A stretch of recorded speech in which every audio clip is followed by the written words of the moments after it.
catch everybody on the internet when they're streaming. Let me or let us raise your children. That is very controversial.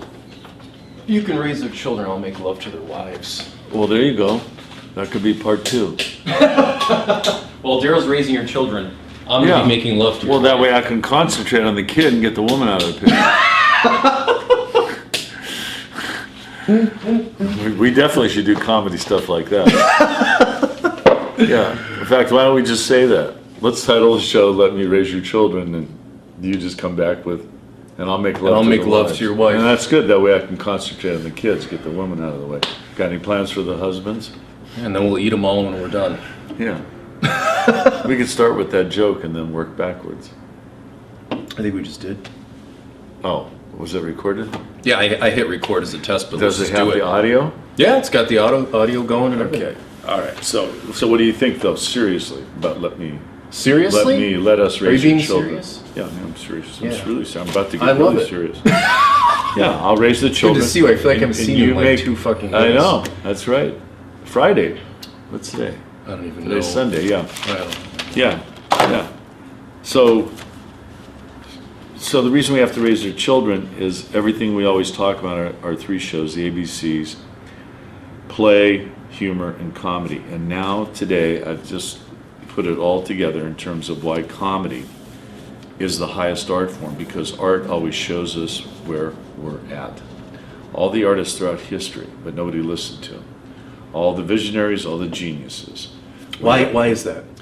Well, I mean, you can answer that better because I stay away. It's because of politics and control and survival and how you keep people, so inundated, so overwhelmed. It's the unknown. Comedy is unknown. Comedy's unknown. It's always treated throughout history as frivolous. Play, humor, all these things have been treated. How many times have people said to you, Daryl, come on, I'm trying to be serious? Yeah. And what do they always you're- say to me? You never take me seriously. And by the way, this is really important. I love it. Every girl, starting with my mother that I've ever known, they all said, you never take me seriously. That irritated them more than anything.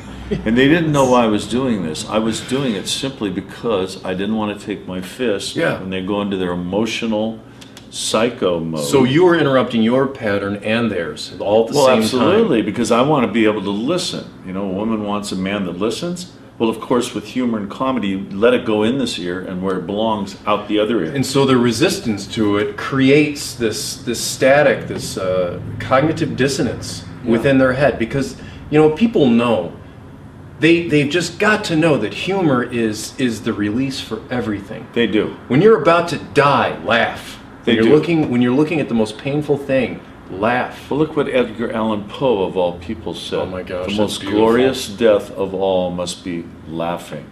I mean, Edgar Allan Poe, everybody thinks of him as dark. There's not one person, unless you really know Poe, and reading. I mean, so when you gave me that quote, I couldn't believe it. Wow, we have to do that. We have to go over those quotes. Well, yeah, but someday. we will. And we'll start using, a page of quote.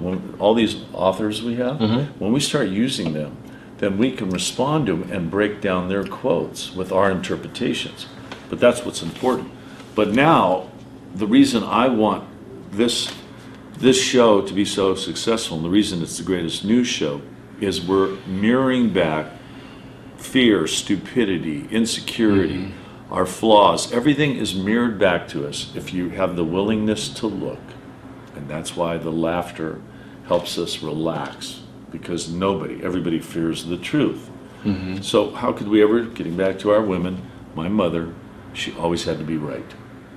She had to be right. She's a mom, and moms always have to be right. And the more right they are, by the way, the healthier we are. Okay? That's their intention. Exactly. Your dads too. Dads need to be right. So as a child, we all grow up. This is why comedy, you can start very young with children and realize how it works. Listen, mom and dad have to be right. Now, we're only 6 years old, so we got to act. And most kids do. You go, yes, mom, yes, dad. Then you go outside and do whatever the fuck you want. Yeah. Tell them what they want to hear and then go off and play. It's very simple. So the parents aren't fooling the kids. The kids are always going, it's like a cartoon. Yeah. Yeah, well, you go 'cause Well, you have a I was kid. just thinking about it. There's like there's a dualistic deception happening. The parents just want the kids to be quiet, behave, and obey. The children just want the adults to leave them alone so they can go play. Yeah, yeah.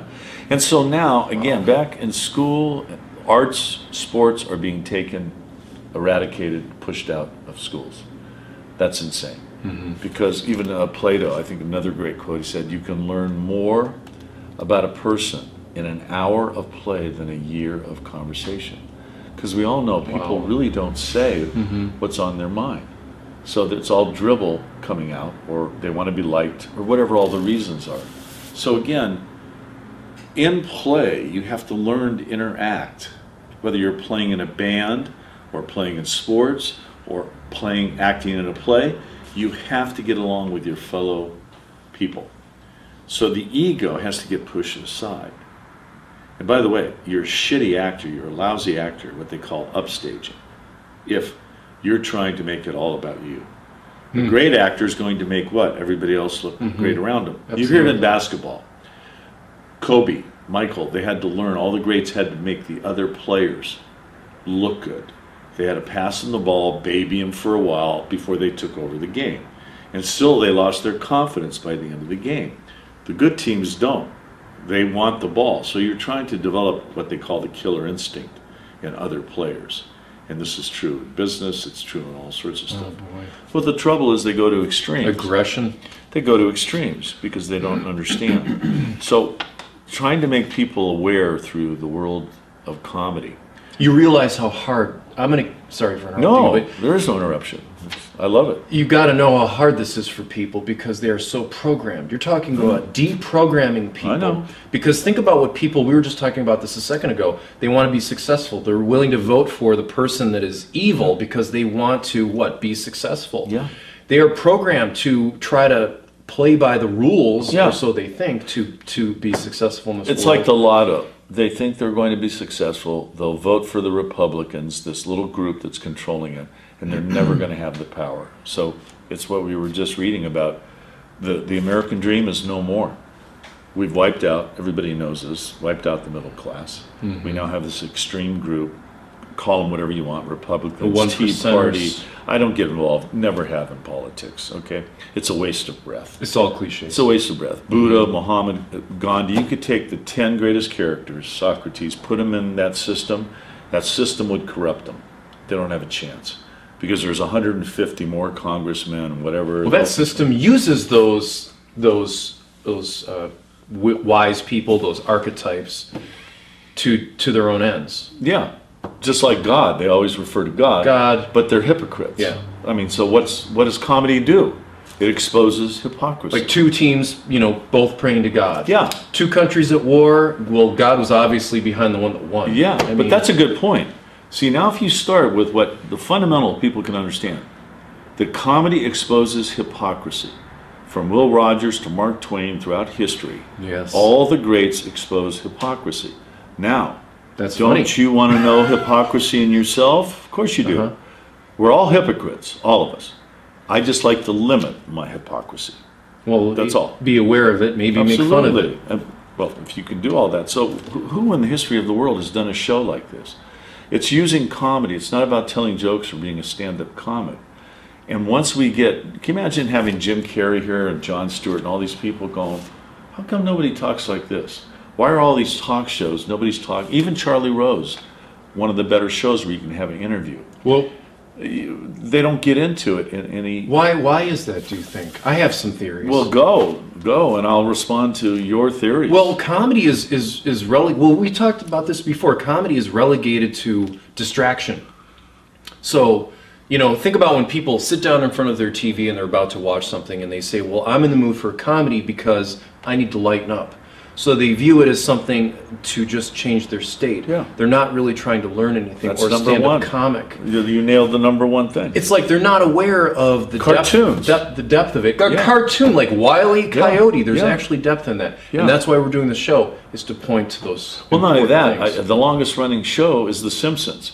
Now, I never watch it, But it'd be interesting to break that down in a show. Oh yeah. And really find out why that is the longest running show. I know there's a little sarcasm and there's some other stuff in there, but rather than break down all the types of comedy, we're just going for an overall general letting go, just to use the word, which I don't think anybody really knows what it means, ego.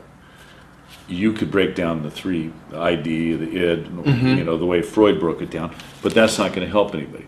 What we're saying is, going back to the sports or being an actor or a business person, is making other people look better in your office, in your play, in your sports team. You will stand out by lifting, okay? This is what all the greats did. As opposed to like putting pressure on people. Right. Expectations. Well, we all start out. I was a little baby because I was the guy. I was the guy on the court, and I had the killer instinct. And so if somebody didn't play up to their game, I pounced on them. I was an asshole. I mean, there's no other way to say it. So I had to push the asshole out of me. I had to say, okay, Daryl, you got to find some other psychologies.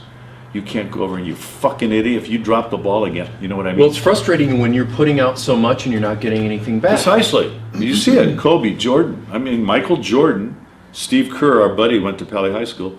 Michael, in practice, Kerr was doing something he wasn't living up to. He just went over and knocked him out. That's a real story. Michael Jordan? Steve Kerr. And Steve Kerr just goes, whoa, there was no problem. Steve goes, okay, I understand, because he's competitive. Wow. Yeah. So, that's one way. That's one way to go about it. Wouldn't want to be his kid. It's fantastic, anyhow. But so the culture of comedy, art. The culture of comedy. The culture of comedy. I wrote it right here. When any new culture is established, the art gives the people their language. So we're actually teaching people, the comic vision, how to create a culture out of comedy. Because comedy is wisdom. And you know what? I discovered something really interesting the other day. That when a wise man or a wise woman speak, think about this for a second. I can't believe it. I just thought of this. All these years, why is it when you read something really wise or you hear somebody, you smile, you laugh? Because it's true. Because it's true. It's true. Yeah. So comedy is synonymous with wisdom. Absolutely. And wisdom is up here. Can't help yourself. Intelligence is here, because you can be clever, manipulative, all the things they are. Wall Cunning. Street, cunning, all the things we hate. But wisdom, right there. Free-flowing truth. So we're selling something. We're selling a language for the 21st century. The culture of comedy. When you have a comic vision, you can deal with everything. Absolutely. And that's why nobody's tapped into it. It's a Beautiful Life, that movie. Won the Oscar. You've seen that. I mean, right up to the very tragic ending. I can't believe you brought that up. That is so great that you brought that up, because it involves two things, play and humor. He didn't want to let his son know where the hell they were. In the face of annihilation. Annihilation. Well, even Frankel's book, The Meaning of Life, he taught the people, he said, you've got to have attitude and humor. They did even little plays while they were starving to death, to have some art form. Beyond something survival, to take their mind for the mind. And he said, the reason you got to have the right attitude, if you don't, they're going to take you straight to the gas. You have to work and you have to keep up your sense of humor. And that book sold over something like 13 million copies. So we don't talk about these things. By the way, I had onions on those tacos. Can you smell them? What? No. Oh, yeah. All I can smell is beauty. Well, Hang on one second. Yeah.